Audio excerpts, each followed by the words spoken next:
একের পর এক সিনেমাতে চমক দেখাচ্ছেন বাংলাদেশি মেগাস্টার শাকিব খান। ঢালিউডে এক চমক নিয়ে হাজির হচ্ছেন এই মেগাস্টার। তার আসন্ন সিনেমা তাণ্ডব নিয়ে শুরু থেকেই অনেক উচ্ছ্বাস।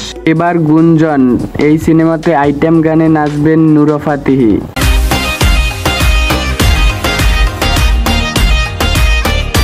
সব জল্পনা কল্পনার অবসান ঘটিয়ে মেগা বাজেটের তাণ্ডব ঘোষণা দেওয়ার পরেই আলোচনার তুঙ্গে শাকিব খান। বিশেষ করে ঈদের সিনেমা বরবাদে আরো একবার নিজেকে জানান দিয়েছেন এই মেগাস্টার। তাণ্ডব পরিচালনা করছেন জনপ্রিয় নির্মাতা রায়হান রাফি। এর মধ্যেই শোনা গেল একটা আইটেম সং থাকবে এই মুভিটার ভিতরে। তার ভিতরে দেখা যাবে নাকি নুরা ফাতেহিকে, যিনি দিলবার চাকি চাকি এরকম গানে নাচ দিয়ে বিশ্বকে তাক লাগিয়ে দেখিয়েছেন।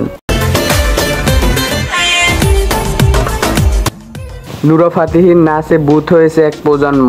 এখন আবার মেগাস্টারের সাথে নতুন করে দেখা যাবে নুরা ফাতেহিকে। তবে ইতিমধ্যেই নুরার সাথে কথা বলেছে তাণ্ডব টিম। এই গুঞ্জন শোনা যাচ্ছে চারদিকের মিডিয়াতে। প্রযোজনা প্রতিষ্ঠান এখনো আনুষ্ঠানিকভাবে ঘোষণা দেয়নি, তবে প্রস্তুতি চলছে এই বলিউড নায়িকাকে শাকিব খানের তাণ্ডব সিনেমায় রাখার জন্য।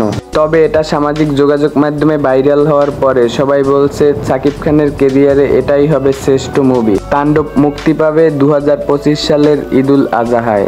আজকের ভিডিওটা এই পর্যন্তই। আবারও দেখা হবে এরকম কোনো ভিডিওতে। তো যদি ভিডিওটা ভালো লাগে অবশ্যই চ্যানেলটা সাবস্ক্রাইব করে পাশে থাকুন।